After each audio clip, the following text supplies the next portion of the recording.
Abby, before I start, I gotta get dressed. Okay, I'm the only county employee I know, first off, that gets paid to wear a raccoon hat. Last time I saw this, some movie actor was here wearing one in the audience during one of the shows. Well, I am Frank Hoffman. A lot of my friends call me Ranger Frank here. I've been here 25 years. So I was here during the entire remodel of the building. I am your park supervisor here, recreation services supervisor. I am responsible with Marietta, who does the bulk of it, for animal care here on Sundays and Mondays when Marietta has days off. I deal with Marietta in dealing with all of the paperwork and the processing of the paperwork for Fish and Wildlife. We're governed by two agencies, the county, the State Department of Fish and Wildlife, formerly known as Fish and Game, and the Department of Agriculture under the Department of Bureau of Land Management, who will monitor our mammals. We have a new mammal in the park as of last week. We won't be exposing that mammal to the general public for a while, but we have a new animal here at the park, which we'll share with you at some point. I have an associate science degree in natural resource management. After a pretty successful real estate career, I decided I didn't want to play anymore and then went back to college. When I was 35 years young, I obtained a degree in resource management, which includes all the ologies. I looked at my schedule. You guys have done mammalogy, looks like bird, ornithology. You've done a lot with the study of animals already. I might reiterate some of the stuff today. I do all the reservations or permits here. Essentially, I'm in charge of the operation of the park on a day-to-day basis. I'm your building emergency coordinator here. I do a little bit of everything. I'll never tell you I know everything, but I do a little bit of all of it. Having been here so long, I have probably the most experience with most of it. So, I'll be working today with my good friend and partner in crime here, Marietta Ewing. Marietta's on my right. She is a recreation services leader here. And what we're going to do is, and before I really get too hooked up in this room with stuff, I'm going to walk you out into the museum. And we're going to work our way from the museum into the classroom. And I'm doing it this way because the school trip is still coming. The school tour is still on its way. They just called me. My friend works in the office down there for the school that's on its way. And I want to kind of vacate those rooms until, before the school tours get here. So if you would do me a favor, you all stand up. Interpretation is left up to interpretation, right? Drop with the trash can, please.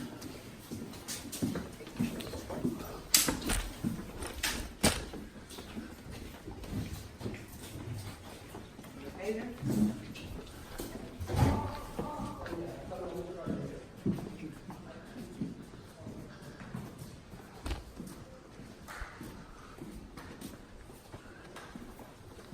I started as a part-time employee with the department. I worked for 4 years as a recreation leader, as Marietta is.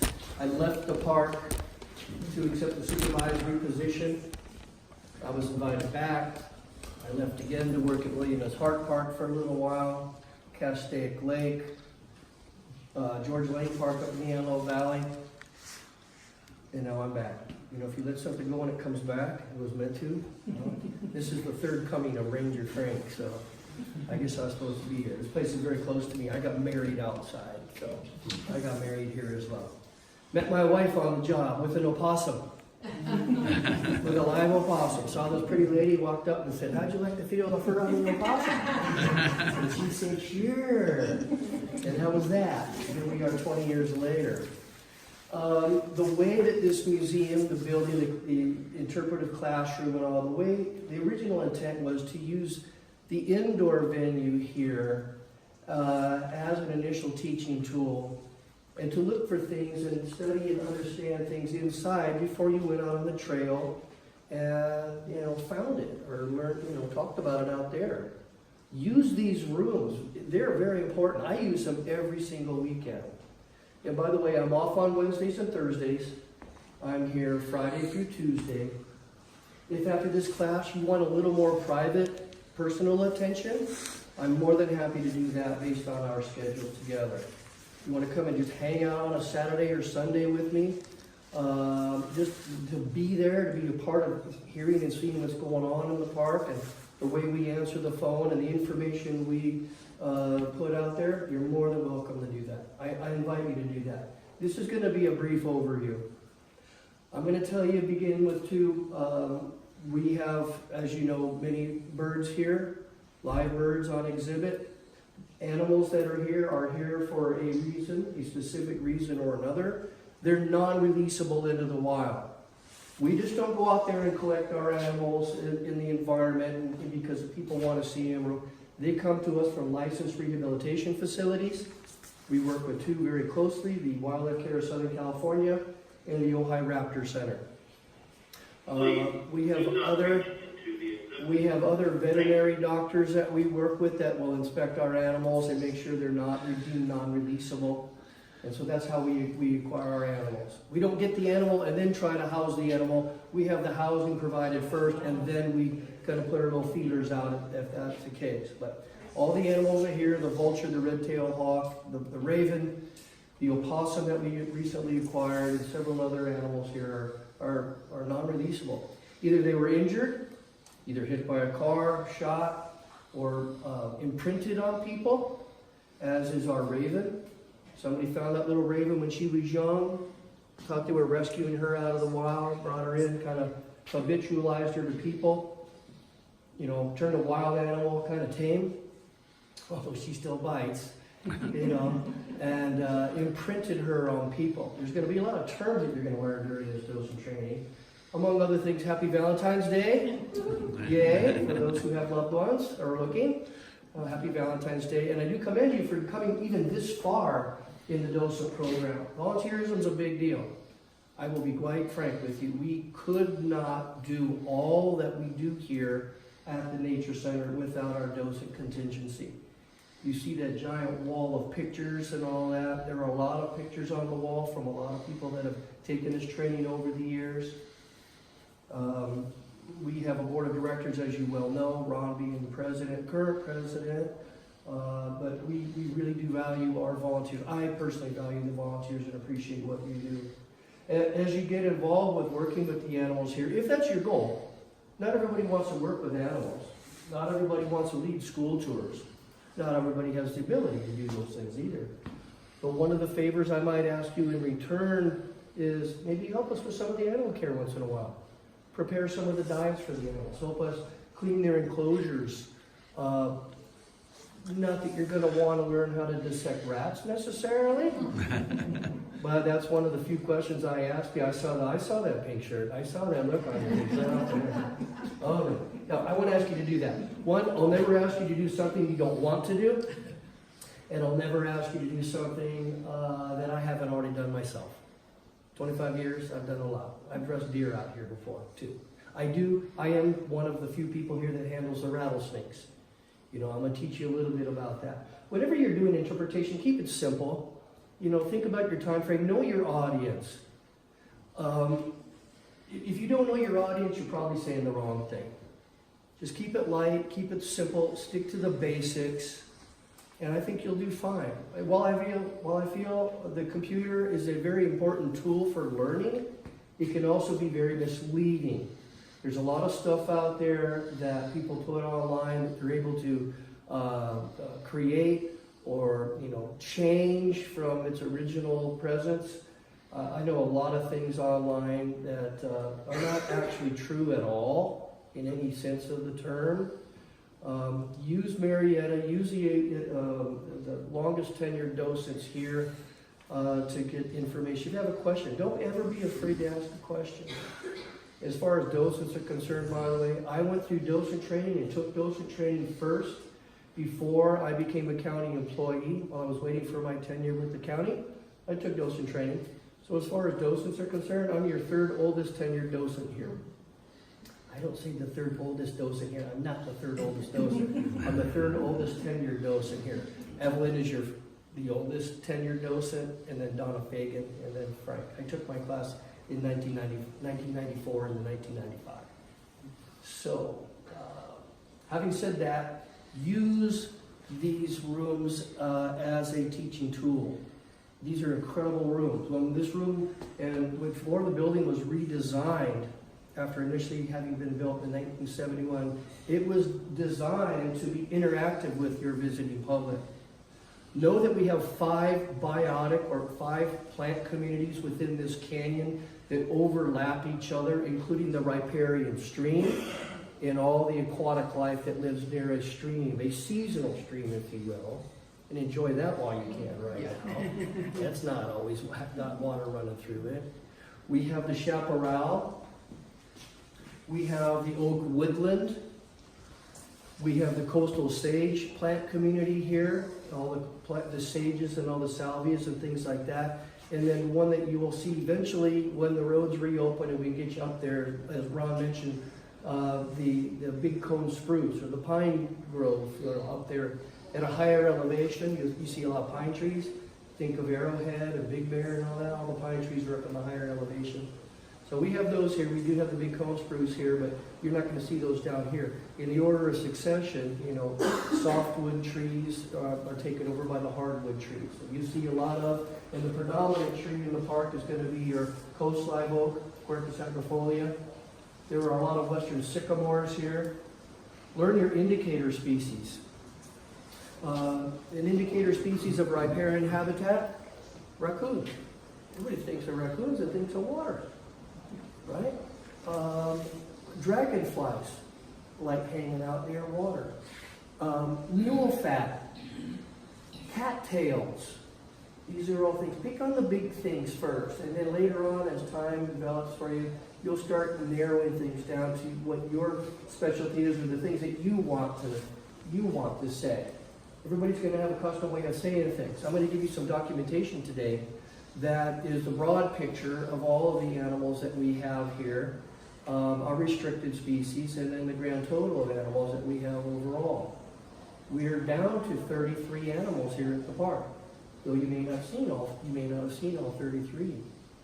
Marietta and I, from the initial conversation, are going to take you into the back, into the Netherlands back there, if you will, and if you want to learn how to handle the snake, have you ever done that? No, yeah. How about spiders? Yes. All right, we got spiders here too. Snakes and spiders. Tortoises will be something that you'll be working with perhaps. Our 2 desert tortoises are currently in hibernation. They'll be hibernating hibernation in the true sense of the word hibernation. They'll be hibernating until about, Marchish, Aprilish, Easter, around that time. They wake up at different times, but their little biologic clocks all kind of click off at certain times. So, learn the indicator species of animals. When you think of water, you think of raccoon. Maybe when you think of a chaparral environment, you think of scrub jays or towhees. We have those animals all, maybe a road runner. Please, do not read it. Okay. Believe it or not, people steal from us here at the Civic Center. And because of that, our DOSA contingency has paid for and had installed an infrared beam system. There's one up here, there's one up here, and there's one over there. When anybody gets too close or reaches their little paws inside the exhibits or stand, and unfortunately in the wrong place, that recording will go off. It's sounding off in the office too. It's sounding off an alarm in the office. You'll hear a doorbell.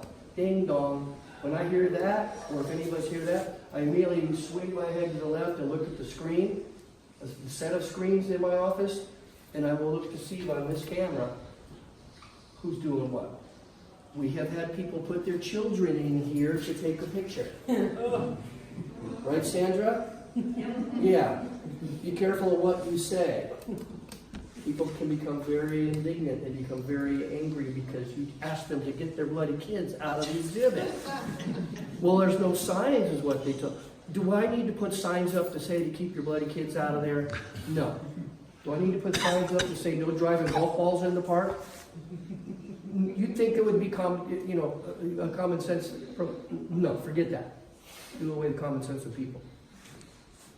But yes, ma'am. One of the important things I think that we tell kids is this is a museum, And remember that in a museum, you know, there's certain things you can touch and certain things you can't. Right, no, in fact, I was gonna get to that, thank you for that.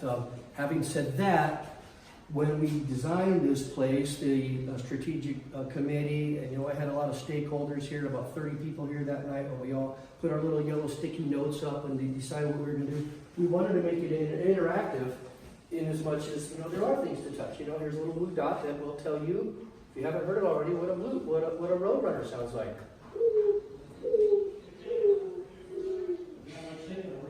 And you're looking at an interaction here between the greater Roadrunner and the Southern Pacific rattlesnake.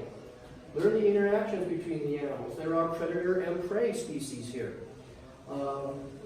Again, keep it simple, but you know, we've got the Roadrunner, red-tailed hawk. It is one of the most, if not the most common buteo here. You might have heard about buteos, the broad-winged soaring hawks, versus the accipiters, the Cooper's hawks, the sharp-shinned hawks, the goshawk, which you won't see around here, but Cooper's hawks. The falcons, your most common falcon around here is going to be the American kestrel. We used to have a snag behind the cabin. A snag is a tree that's dead that's still standing. Acorn woodpeckers peck little holes in them to nest inside. We had American kestrels utilize that snag as a nesting site every year. So, you know, not all birds obviously nest in the tree with a typical nest in the crux of the tree. A lot of birds here are cavity nesters. From the western bluebird, the kestrel, acorn woodpeckers, nutall's woodpeckers. Certain amount of wrens will use cavities. So learn these small little things. It may not be a big deal to you, but when someone's hearing that for the first time, and I don't have to remind you that we do not have blue jays in California. You better know that by now, having taken the bird class. You would be amazed how many people, you know, well, I've been calling a blue jay my whole life. Is that no? Only the Steller's jay and the blue jay have the crest on top of their head. So, yeah, and everybody knows too, a blue jay has white wing bars and white markings on its tail, duh. By the way, I taught the Santa Susana Mountain Docent Contingency last Saturday on birds. I partnered with the Audubon Society and I teach bird classes to that docent. Birds among all the animals in the park are probably my favorite. I didn't mention it, but I'm also practicing falconer. I hunt with a really fine red-tailed hawk out in the Antelope Valley or wherever I get the chance to hunt, when I get the chance to hunt. Volunteerism, I volunteer for that group, the California Hawking Club. It again thrives on volunteerism. We're all volunteers, non-compensated people. You know, I do that. That's my full-time job when I leave here. I go work for the California Hawking Club. I am their treasurer. We're the largest falconry club in the whole country. It's over 300 members. That's babysitting every day. And I volunteer for the Michael Hoffman Foundation too. That's a Children's Cancer Society here, based out of the Santa Clarita Valley. So use this room as part of an interpretive teaching unit. You know, you can teach them something simple as the difference between ravens and crows. Learn the raven's anatomy, learn the crow's anatomy, know their call, notice the way they look, and explain that to people when you're out there talking about the raven. This is a very interesting example of a symbiotic relationship. Do not reach into This is a very, very interesting relationship between a plant and an animal. If you use this little flip up, you know, the yucca moth only pollinates one plant, the yucca plant. And the yucca plant is the only place that the yucca moth will, you know, raise its young, lay her eggs, and it's the only one they do. The plant relies on the animal and the animal on the plant. If you wipe one out, you're wiping out the other. And when you flip this up and read it, yucca seeds are the only food the young larvae eat, and yucca moths are the only animal that pollinates the yucca flowers. These are really cool tools here in this building. We've got a little book here that you can flip around, Nature Knowledge. Please, do not Of course, the acorns are the female part of the oak trees. That's the one that produces that's the fruit that will grow small trees. Know that all things here, living and dead, are protected. If I see somebody trying to haul a big branch out of here or even a small little rock, I will not let them get away with that. I will tell them, but in a polite manner, different than what I used to do. A little bit different than what I used to do. Used to come off a little hard, in my opinion, a little harsh. But you know what? You may not be aware of our protocol here. You may not be aware of our policies, but all features are protected. I'm sorry, I can't let you take that little rock home. And I'm talking the little 5-year-old Frankie, you know, the little kids, or even the adults who are hauling big pieces of lumber out of here after the fire because they're really cool looking charred pieces of wood. Everything's protected, and it's my job and staff's job. It may be a little bit of your job to help us protect the environment. And you know, putting it as simple as, you know, if you take it, then it won't be here next time for somebody else to see, right? If everybody went to the Grand Canyon and took a chunk of the Grand Canyon, you know, 1,000 years from now, it's not going to be around. We do have some special species here, both plant and animal. We have Pearson's morning glory here, which is a rare plant. Dudleya, in some cases, the live forever of Dudleya in our canyon is about as far north as you're going to see it, or west into the valley in the interior of the state. We have 2-striped garter snakes here. Pretty cool stuff. Legless lizards are here, rare to see. We have the California mountain king snake, which we have a live example of, and we have a preserved taxidermy example of in the classroom. I'll show you those when we get in there. But use these rooms. Use these rooms for what they're worth and for what they were designed to be. Come on your own, visit, check this stuff out. I mean, read what this information is all about. We had to decide what type of font we wanted to use. We had to decide how big it was going to be. Too big, too small. These things all make a difference in interpretation. That, by the way, is my great horned owl at home. That's Orion. I have a great horned owl at home, and I have a red-tailed hawk. We are famous for a lot of human history here. Of course, you know that, or you're going to learn more about that from the Tataviam Indians, who were the native peoples, through the Mexican folks that were here, Lopez and his discovery of gold, certainly the Walker family. These are all important things in features that are here. And everybody's got something special that they like, that they want to talk about the most. Focus on just a couple things. Focus on 5 birds to begin with that you like. The more common birds, like the red-tailed hawk or the acorn woodpecker, which is, of course, an indicator species of the old woodland. Please, do not reach into the assembly. I can tell what an animal is sometimes from its cry or from its call. Do not reach into the assembly. You know, you may not see the animals out there in the environment, but you'll know they're there in the environment because of one of many things. Maybe their paw print. Mud, sand, snow, even the ashes after a fire has been come and gone. We'll tell you when an animal's there. I saw snake tracks in the ashes after the Foothill fire here. Pretty cool. That's pretty obvious to people. Spider webs, even something as small as a spider web is a big deal to a kid or to an adult for that matter, because you can also then start talking about hummingbirds that use the spider silk to make their nest, and then tell them that hummingbirds actually eat spiders as a food source. They just think they suck on nectar. But they do not. They eat it. They eat small little gnats and insects too. With me, when I'm out there, I have a general plan in mind, but you never know what's going to show. You may have to broaden your knowledge a little bit. And the first time somebody asks you and you don't know something, you're going to research that, or you're going to ask somebody about it, one of your colleagues, and then you'll have that answer the next time. So again, don't be afraid to ask me questions anytime, people. When I'm interviewed by the paper or by the news, by the radio station, or anybody for that matter, college students that are doing projects for school, they ask me, what is the best part of my job? What is the thing I like doing the most? Well, I like teaching people stuff that I've learned along the way that I'm able to share. There are two things I want people to learn when they come here. One, we do not have blue jays in California. You should see their jaws drop. And you tell them, okay, well, don't. If somebody says it's a blue jay, don't come snapping off on them and go, Ranger Frank said it would, be polite about it. And the second is that, and I asked them out loud, do snakes have bones? No, yes, a snake is a vertebrate animal. They do have a skeletal structure, and you can use those tools here too. We have snake skeletons in cases that you can use, and you will use here. Use all of these wonderful tools.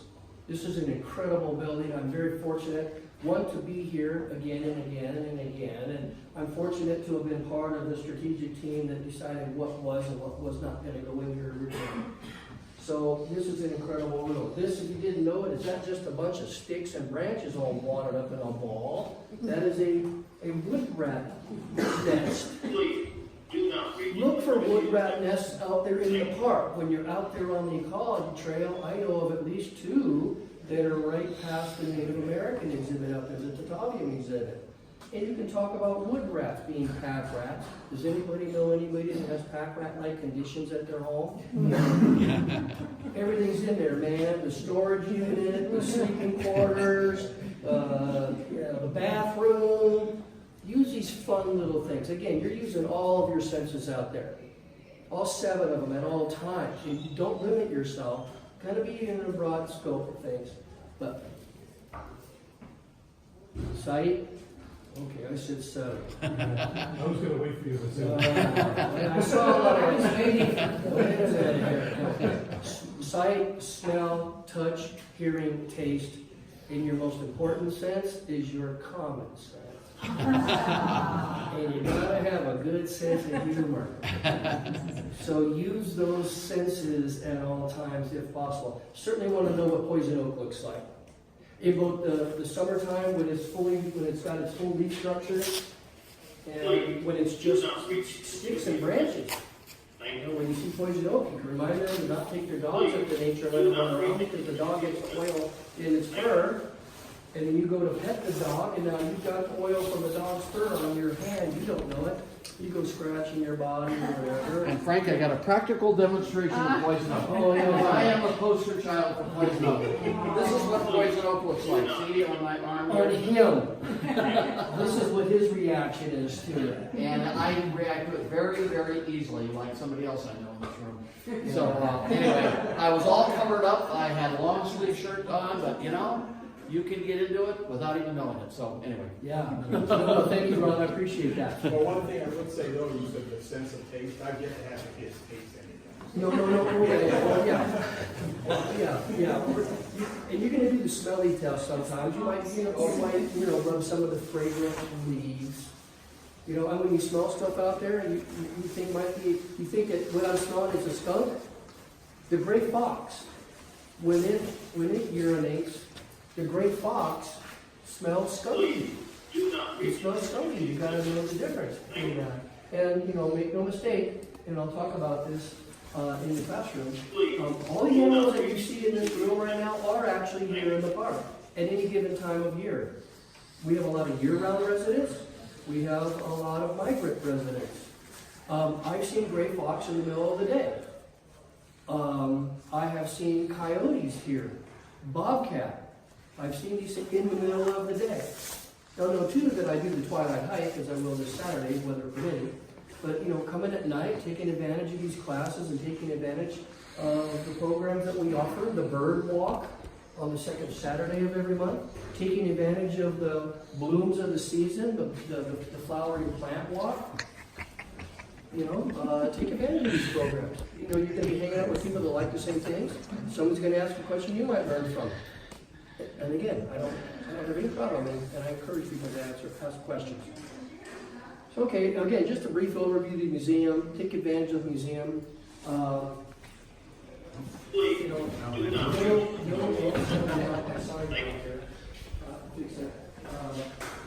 Take advantage of every little part of the museum that you can. And I remind people of an animal presentation. It's not just the big animals that will mess with everybody, the little ones do. Ticks harbor Lyme disease.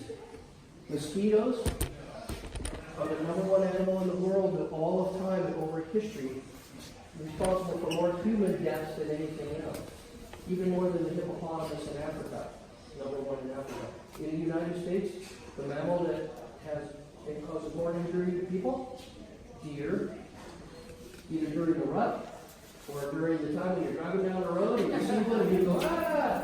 You drive off the road and you wipe out in an accident. Listen. I did a program on maybe the Death Valley. See, we never know.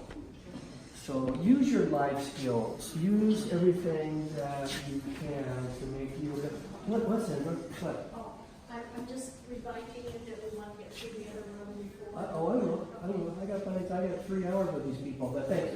I keep looking for the school bus too. The bus is gonna be late, I understand, I got a report, Yeah, so. so I appreciate that, Senator, very kindly. But know this too, folks, that unfortunately, although they are sometimes in the park, Do not reach into. there are some large versions of some of the animals that are here. You know, that is not a life-size water boatman. Some of these things in the dragonfly larva on the wall underwater over here, that's not an actual size dragonfly larva.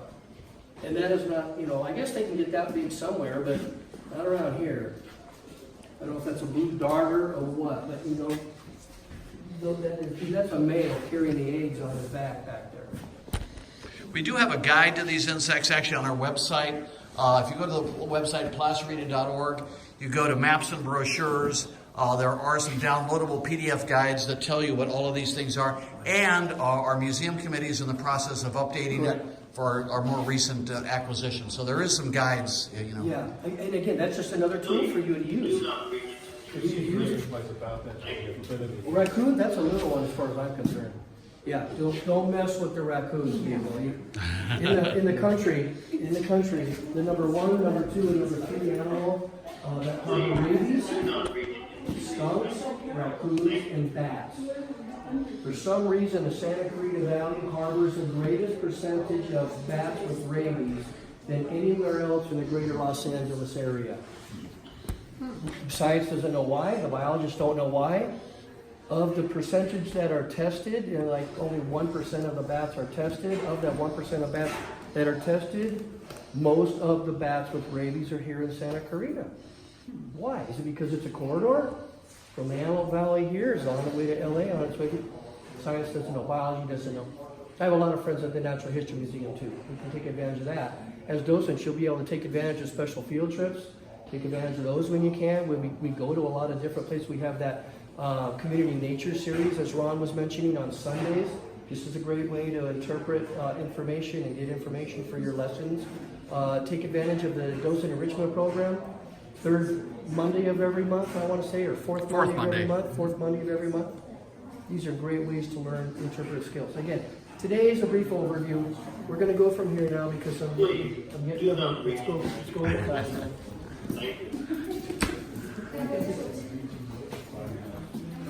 Please, do not reach into.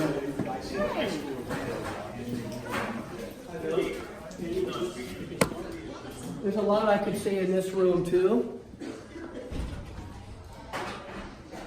There are a couple of Western scrub jays, or California scrub jays as they're calling them now.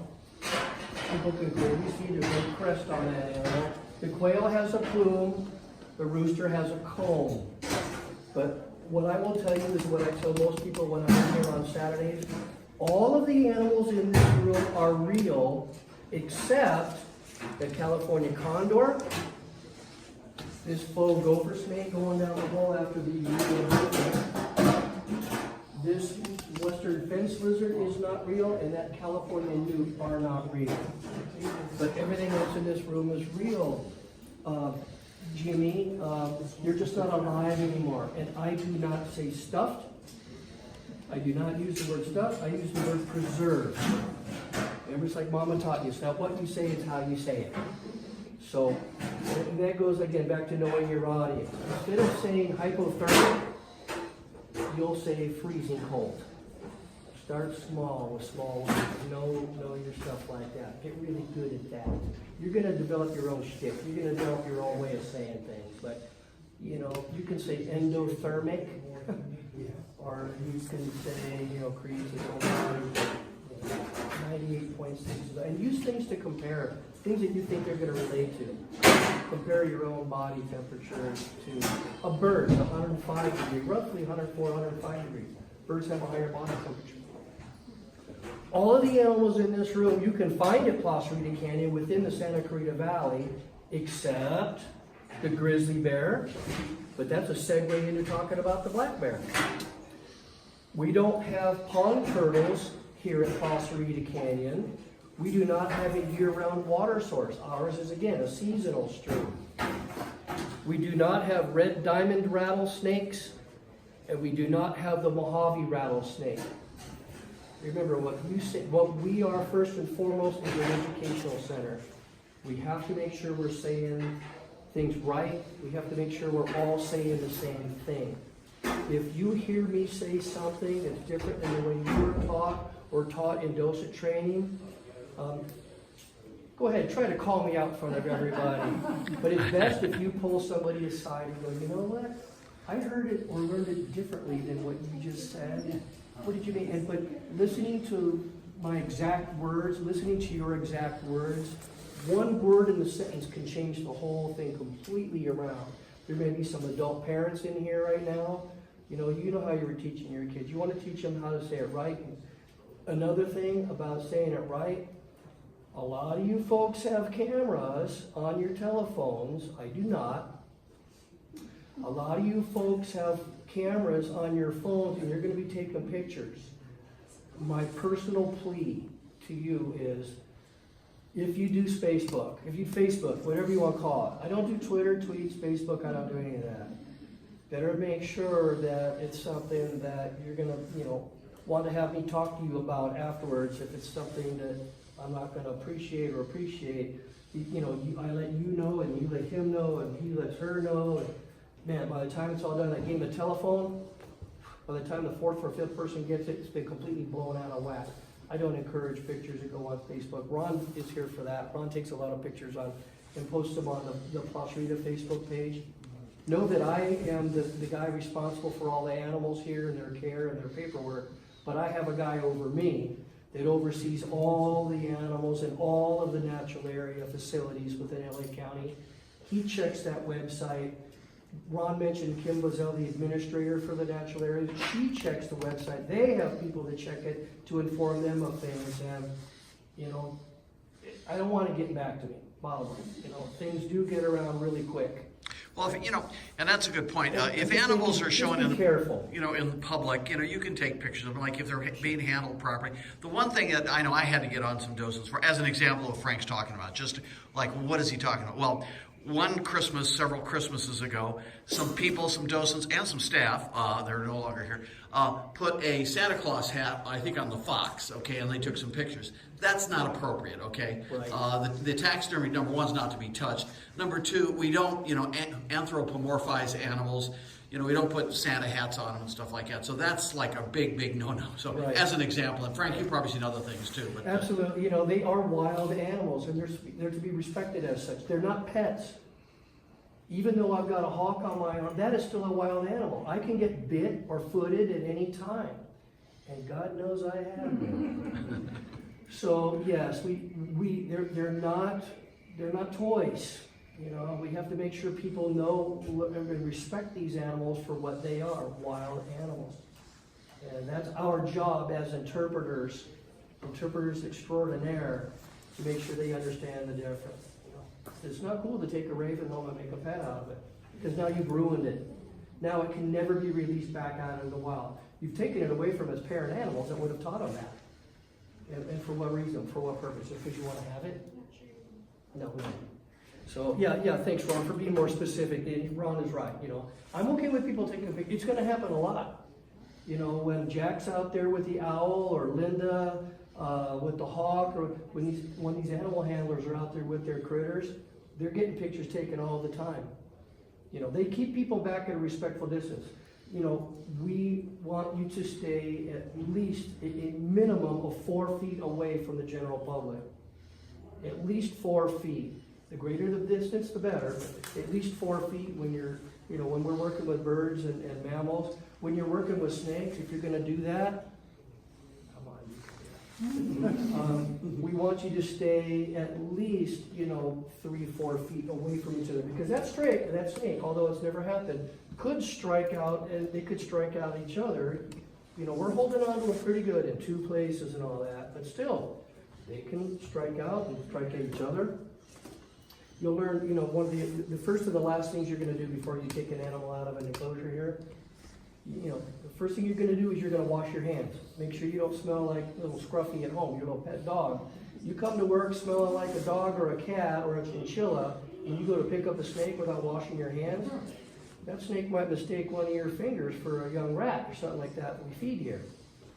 So the first thing you're gonna do is you're gonna wash your hands before you pick up a critter, and after you're done putting the animal away safely, the last thing you're gonna do is wash your hands again. You should. Sometimes it's not. Sometimes you can't if you're doing an animal show or an outreach or whatever. But that's what we're teaching you right now. That's what I want you to do. Wash your hands before you touch an animal. Present the animal. Put it back. Wash your hands afterwards. Do you think I'm ever going to let the general public touch these animals? Never. Our permitting, and Dave will jump on me faster if he finds out for you allowing someone to touch the animal than anything else. You can say the wrong thing and be corrected, but we do not allow the general public to pet our snakes, touch our birds, mess with the tarantula. No, they cannot touch the animals in any way, shape, or form. And, well, I just came from, an animal show at the LA Zoo, and they let people touch over. That's fine. I don't care what they do. But at a nature center and within the nature centers of LA County, we do not allow people to touch our animals. And for many reasons, maybe somebody's sick and they go to touch the animal. They can transmit that sickness or that illness to the animal. Or if Joaquin's got a cold and he touches it, then I walk up and touch it afterwards. I'm having, he's passing cooties on. Now I'm getting it. Plus, you can put it into perspective. Imagine little Frank's at the Northridge Mall or the mall out here, and he's there, and 50 people want to touch him. I can tell. I think the school bus is here now. So all the animals in this room are real, except the condor, that snake, that fence lizard, and that newt. All the animals in this room you can find in Santa Clarita at any time of day, year, or what have you, except the pond turtles, the grizz, the red diamond rattlesnake. It's not red diamondback, red diamond rattlesnake, and the Mojave rattlesnake, which a lot of us grew up calling the Mojave green. There's no such thing as a Mojave green. If you're going to say Mojave green, make sure that you encapsulate that with saying that's just our local nickname for it because of its greenish coloration. But it's a Mojave rattlesnake, just so you know. Frank, Yes, sir. as a question, and it comes up every year, the nearest, and I think I was told the answer, but I'm not sure if it's totally correct. Maybe you can shed some light on it. The pond turtle, I've heard that the nearest example to, or the nearest population of pond turtles to Placerita Canyon is Vasquez Rocks. I've heard that. Have you heard that as well? I've heard that as well. Okay. I've never been corrected on that. I've never seen them anywhere else, ladies and gentlemen, throughout the Santa Clarita Valley or immediate area. They need a year-round water source, and if you didn't know it, Vasquez Rocks has a year-round water source. There is a stream, a creek, if you will, a river right now, I'm sure, that flows through Vasquez Rocks.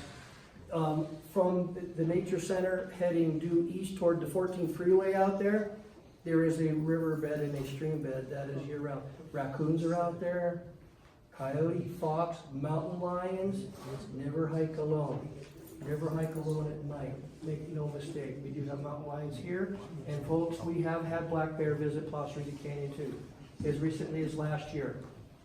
It made its way into the Chaparral homes across the street off a running horse. It left its little evidence for me here. Again, you may not see the black bear, but you'll see the signs or evidence, like the trash cans that were dumped over, like the giant hole in the aluminum can when she went on the aluminum can, the Coke can. Giant fang hole in the can. And of course her scat. It's not poop. You can call it poop or dropping, but you're going to hopefully call it scat. And ladies and gentlemen, there's a whole study of scatology I'm not going to go into.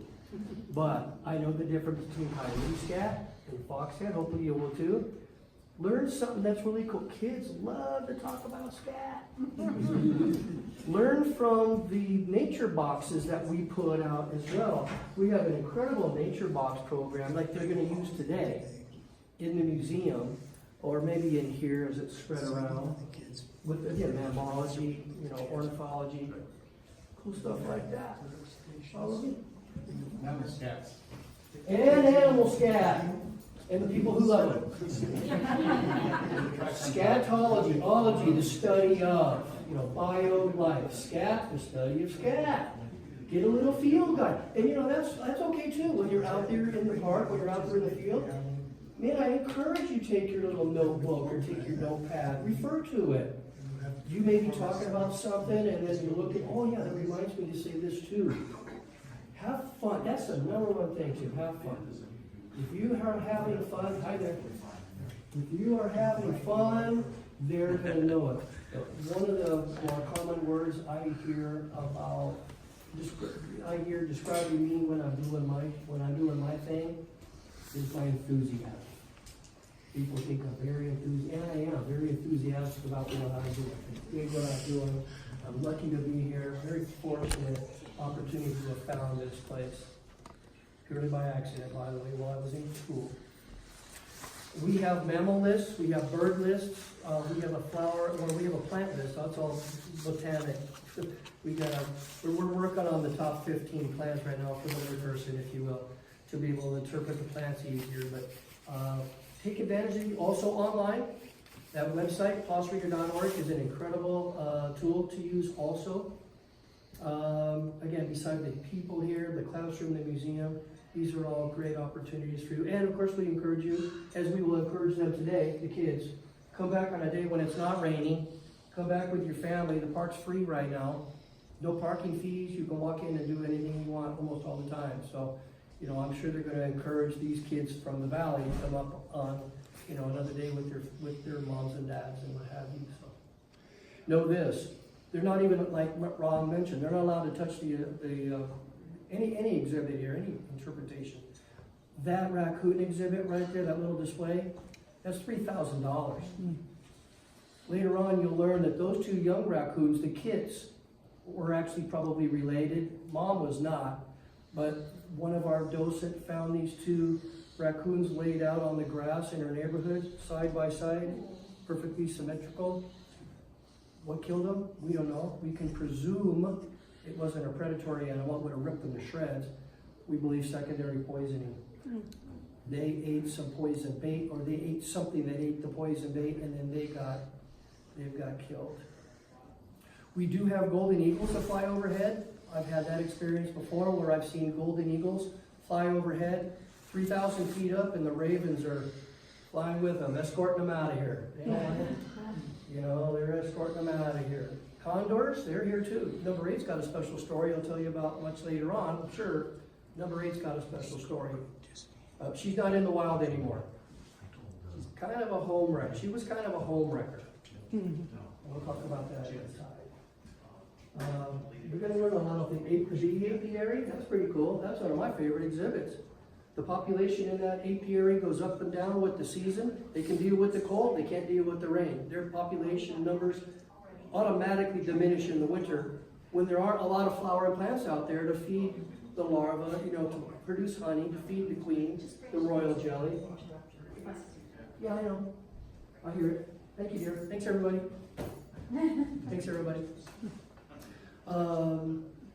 That's not going to affect me yet because we're working our way that way. Believe it or not, I've been doing this for a long time. I get it. So take advantage of this. Audit stuff, you know, the more classes you get in, the better.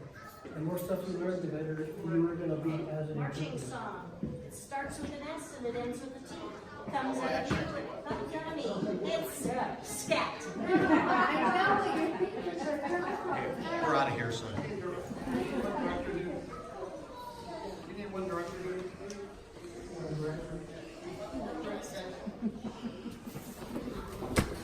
Come on over this way. They did like my hiking song. I like it. Very good, Frank. Got a lot of reminders out there. That was It's all very good. good. It was informative.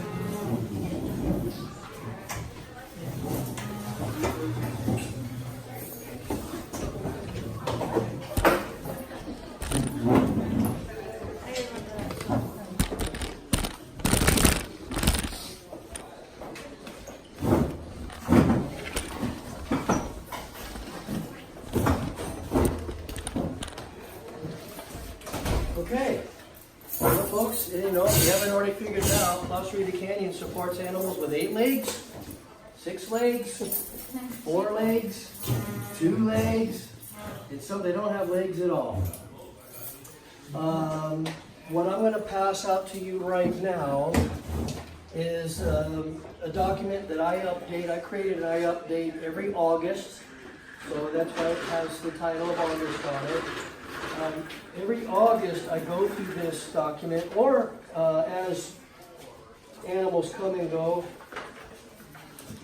as often as is needed, so that I'm always current and up to date. As a wildlife education facility whose permits extend to salvage and education, we could at any time be inspected by Fish and Wildlife. Fish and Wildlife can come out at any time to inspect our facilities. They're checking for hygiene, they're checking for health, they're checking to make sure that the enclosures are of the proper dimension, the proper size, and I call them enclosures, not cages. Our raptor enclosures, we specifically call mews, M-E-W-S.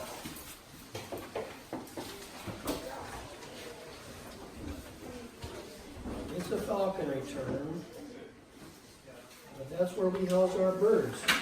I don't know that I would call the raven enclosure a mew, but I would call it an enclosure. I put my email address up here too, folks, in case you needed it, fhoffman@parks.lacounty.gov. Take advantage of that. We do rescue wild animals here, people. People do bring animals here, but that's not our primary function. We do have excellent relationships with several wildlife rehabilitation facilities. As I mentioned, the Ojai Raptor Center and the Wildlife Care of Southern California. Each animal, based on what it is, has a specific venue or entity that it can go to. Squirrels, for example, can go with squirrel menders, or to the California Wildlife Center out of Malibu off Piuma Road down there. We get a lot of birds, and Marietta and I and staff here are responsible for anywhere between taking in 40 to 50, 60 animals a year. I have a favor. If you see a dead animal on the side of the road, do not think that the Nature Center needs that to put in its freezer to use for taxidermy. My friends, I have a large volume of animals already on site in my freezer, and that freezer is big enough to put a mountain lion into. I've had to do that a couple times. I don't need the dead fox. I don't need the coyote. You just get hit. If you see a cottontail rabbit or squirrel get hit, or if you did it yourself, and if you can collect it fast enough to get it here and bring it to me, I'll just take it home and feed it to my bird of prey. I'll feed it to my hawk. I do collect roadkill when I know it's fresh. I'm not expecting you to do that. I'm not expecting you to do that. So that is a list of birds, mammals, and some reptiles that I've been able to determine age, time it's been here at Plaza Rita. I want you to know all this stuff and have given this to you so that you're all saying the same thing. Unfortunately, I've been in the courtyard when I've heard volunteers say that Lady Hawk, the red-tailed hawk out there, was shot by an arrow. No, she has not been shot by an arrow. She had been shot by a gun. Whether it was a BB gun or pellet gun, I couldn't tell you, but she was not shot by an arrow. So we want you to use this. You can add about 6 months to each of the ages, except where I've specifically mentioned as of a particular time and month and year. But for the most part, I redo this every August. Summertime is one of our slowest times of year here. It's when I get the most time to get caught up on things because it's a bloody 100 degrees out here. So that I wanted to make sure that you had, and I will give this to a lot of other docents who asked me for it. This next document I'm going to give you, it relates to all of the animals that are currently on site as of the 11th.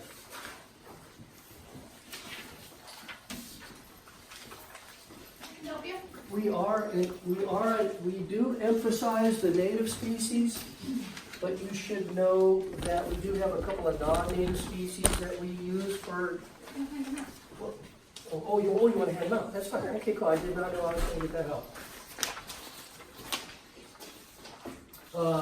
We do use a couple of non-native species here for exhibit and for show and tell. We do have a Brazilian salmon pink bird-eating tarantula. I'm going to introduce you to today. She's huge. She's small. She's big, but she's not full grown yet. We do use a Chilean rose-eared tarantula, which you can get a chance to handle today if you're so inclined. So there are a couple of different species of animals that aren't native, but we make sure we mention that. We emphasize that. If you're going to show the Chilean, make sure that you tell people too that your native tarantula is going to be the California brown tarantula, some call it ebony tarantula, and then there's the desert blonde tarantula, which is another native species. Their venom, you'll learn, is not as strong as the black widows, not as strong as the brown widow. The brown widow, is becoming more and more widespread throughout the LA County basin here, LA County area. People, we do not have the brown recluse here as a native animal. Oh, but our my doctor said brown recluse. We don't have brown recluse here, and what you may have been calling daddy longlegs for a long time. That's a European cobweb spider. Some call them a basement spider. I leave those alone at my house because they're eating ants and bugs and flies that might get in with an open door. But those little pseudo spiders that you have up in the corner of your garage or at your house, in the corner behind the aquarium or behind the couch, those are European cobweb spiders. Are those invasive? I'm sorry? They're invasive? They are, yeah. They've done extremely well. Yeah. Just like that little reddish-brown tree squirrel that you see climbing up and down in the trees. Your native squirrels are gray squirrels and ground squirrels, the California beachy ground squirrel. Those little reddish-brown tree squirrels that we've all grown up with our whole lives, maybe some of you even had some growing up as a pet. I mean, those are non-native too. Those are eastern fox squirrels. Yeah, things that make my sister go, Opossums. Opossum, not possum. Opossums are not native to California. That's the Virginia opossum, brought out in the 1800s in covered wagons. They went to the Veterans Hospital here in Los Angeles back in the day to appease and or to comfort the soldiers. Go west, young man. Some people brought opossum and squirrel with them. One, to remind them of home, make them comfortable, and because they ate them as a food source. I don't know if an opossum is stinkier when it's alive or when it's dead. I've had them, believe me. I've been permitted to have them. They're not allowed, you're not allowed to have them. So, but fox squirrels, not native. I find it sort of funny because, the English were the ones who brought house sparrows to America because it reminded them of home. And then some of their descendants brought the opossums to California. Yeah, they did. Yeah, it's so true. And the European starling, what a pest bird that is. In the art of falconry, we can take starlings and sparrows all day long. The house sparrow, if you will, or the English sparrow, if you will. That's another thing, by the way. A lot of names change over time. When I grew up, I think the bird that I was calling a white-tailed kite is now the black-shouldered kite. The western scrub jay is now the California scrub jay. Ornithologically speaking, people are changing things all the time. My degree I obtained and graduated in the year 2000. I've had subsequent employees and volunteers here going to school that correct me. No, we don't call it that anymore, Ranger Frank, or we don't do that, blah, blah, blah. I made the mistake of saying there are 2 marsupials in the world that lay eggs. Egg laying is a common entity for animals. Fish lay eggs, insects lay eggs, birds. Only 2 types of mammals in the world lay eggs. Do you know what they are? Did they talk to you about that? Yeah, the echidna and the platypus. When I said that, one of my employees said, "Oh no, Frank, there are 3." Really? The long-beaked echidna and the short-beaked echidna. Thank you, Jessica, very much. And the duck-billed platypus. They also have a venom gland, and they actually have a very sharp spine or spur on their hind leg that can inject venom. Now I read that there's 5 species of egg-laying mammals. What are they? I The would never question this, young man. They Point did taken, some like right? genetic testing on the long-beaked echidna. They found out there were like 2 species. of Okay, them. so subspecies or Yeah. okay. But okay.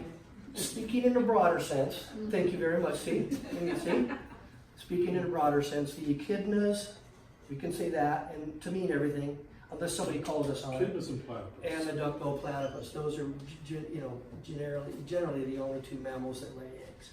A lot of other animals lay eggs, and then you can start talking about eggs. I mean, if one thing sometimes will lead to the other. And before you know it, your time's going to be up. Yeah, the question is, where do those 2 live? Australia. Older, unless they're in the zoos here or one dispersed throughout the world. Yeah, you're not going to see them here.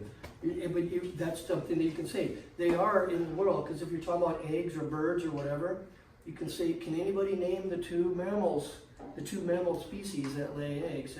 But they don't live here. Just always finish it off with something, make sure that they understand what you're saying is accurate, to the best of your ability. I'm never going to tell you, contrary to popular belief, that I know everything. People say, "Oh, ask Frank, he knows everything." I do not know everything, people. I'll never suggest that. Ever, ever, ever. I don't know everything. I never will. I forgot half of what I learned in school. People like the superlative. They like to hear which is the biggest, the fastest, the longest, the heaviest, the smallest. Can anybody name the smallest hummingbird in the world? We know hummers are the smallest birds. Which is the smallest hummingbird? Cuban bee hummingbird. I knew Joaquin would know that. The bee hummingbird, the Cuban bee hummingbird. It's about 1 inch tall. That's it.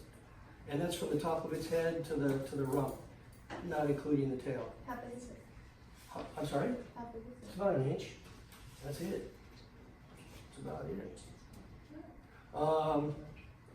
Which is the longest? Okay, which animal? Now this is also subject to study too right now, it's subject to change. Which bird species in the world travels the longest on its annual migration from its normal, habitat to its breeding grounds? Canadian goose. I'm sorry? Canadian goose. Not the Canadian goose. Well, that was a very good question. Thanks for playing with me. And by the way, birds fly at night, and geese have been known to fly 30,000 feet. Where those big jets are up there, that's a pretty dang high altitude. The Arctic tern has been known to travel over 40,000 miles from the North Pole to the South Pole, just to breed, and then back. Though, when I did this program on Saturday with the Audubon Society for the docents, he says, "Oh, but Frank, there's, the shearwater, I don't know which particular I was species. going to Judy Bass. Remember that? She said, we used to think it's the Arctic tern, Yeah. but now we think it's the shearwater. Now thing it's a that flies shearwater over the- because they do like a figure-8 deal as Yeah. they're traveling, and so I stand corrected. I used to say the Arctic when I was a kid, 30,000 miles. I researched it, and I've heard over 40,000. Now I'm hearing the shearwater may very well be. Maybe, but not necessarily. And again, it's up to interpretation. Are you talking about like this? Yeah, that's going to be further than if I just go like that. The shortest distance between 2 points is a straight line, but they don't do that, Ooh, have fun, huh? You're going to have so much fun here. And make no mistake, you'll be talking to a giant audience of people, or you'll be talking to a school group of people. One of those dads or moms is going to be from the Audubon Society, or is going to be from the Southwestern Herpetologist Society, and just thank them very much for their input. Back out of that I did not know that. The way I was taught, or the way I was trained was that science is constantly changing. I'm the man I am today because of a series of books. My mom used to take me out in the nature a lot. She would take me to the zoo and the parks, or when in the valley back in the day when there were a lot of ranches in the 60s and all that. Falk Ranch off of Arcadia. This Time Life series of books was one of the best things that ever happened to me. Believe it or not, when I was a kid, I used to get punished a lot. Mostly because of my mouth. But that's it. If you ever want to handle the snakes or the tarantulas, you just let me know and we'll make sure we'll do it personally, okay? You probably want to go through that work because the kids are in there. Yes, ma'am. I was watching, she was checking her time. Oh, here, okay, sorry. You can't get in or out of one of the rooms just like Marianne or I will let you. So when I was a kid, I got sent to my room a lot, and I would look at the series of books that my parents set out for, my mom had had it for me. I would look at the picture, that's a Western Grebe, I just know it.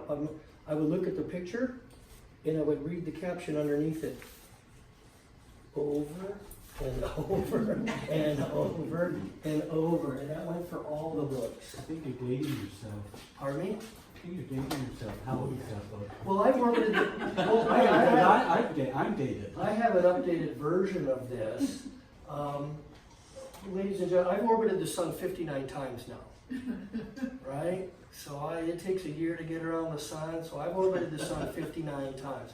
Close to 60 if you include, gestation period, and since I've had my birthday in January. But, so, using these books, a lot of people will go online, and again, there's a lot of things, but, I can see a picture or something out there, and it reflects, something that I learned growing up. So I read this series of books a lot, as I said. Thank you, Frank, for showing it, because, we didn't talk about, we do have a library over here. And I usually talk about this during orientation. I think I missed it this year.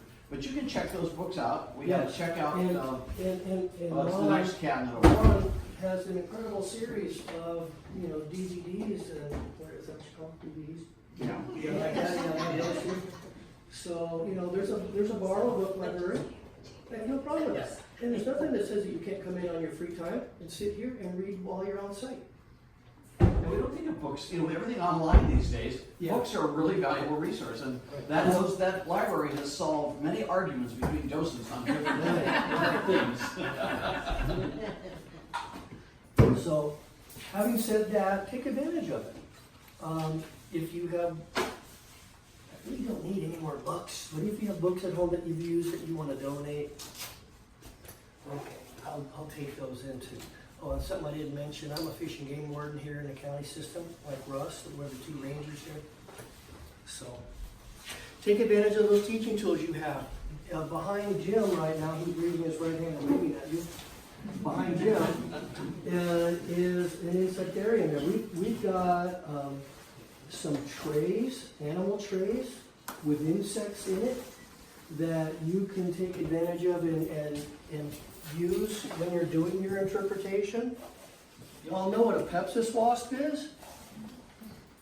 Man, on a scale of 1 to 10, if a bee nails you, it's going to feel like a 5.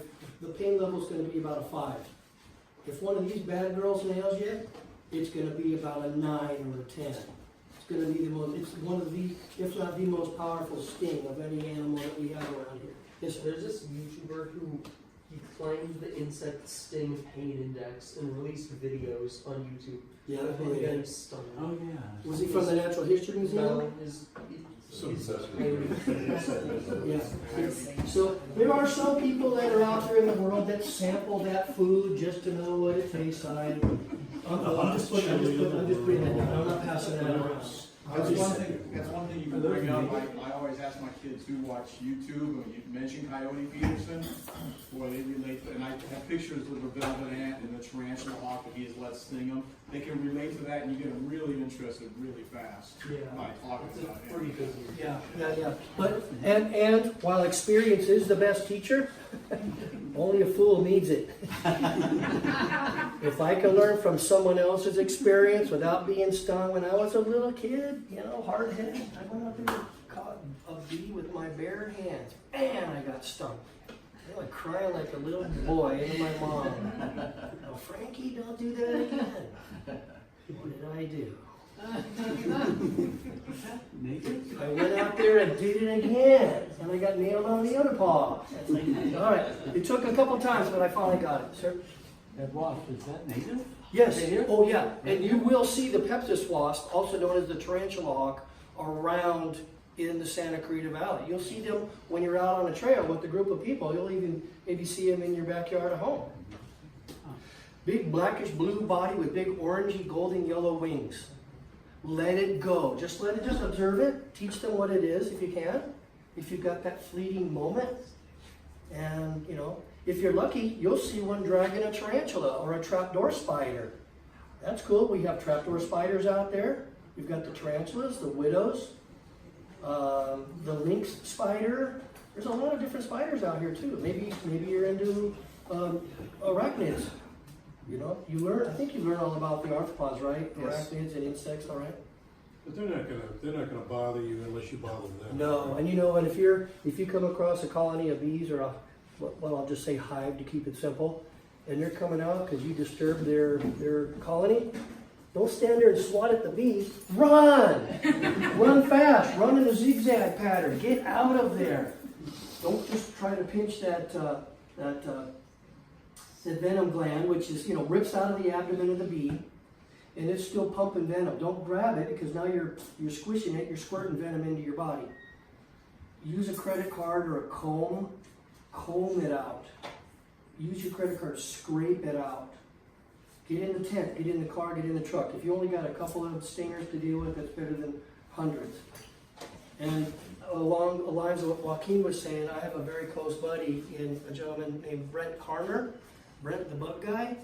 He's coming. He's done a lot of programs for us here. He, like that other guy on YouTube, was, you know, he'll take it upon himself to get stung by things just so he can describe the level of pain. Or this is how his body is reacting to that. I can tell you, of course, the Africanized honeybee is way more aggressive in defending its family and its livelihood than the European honeybees are. Instead of sending out 30 bees to protect the hive and the honey and the queen, the Africanized bee will send out thousands. Instead of chasing you 50 feet, the Africanized bee will chase you for a mile. I know that from personal experience in the Antelope Valley. You know, we're out there hawking, and my buddy got, you know, his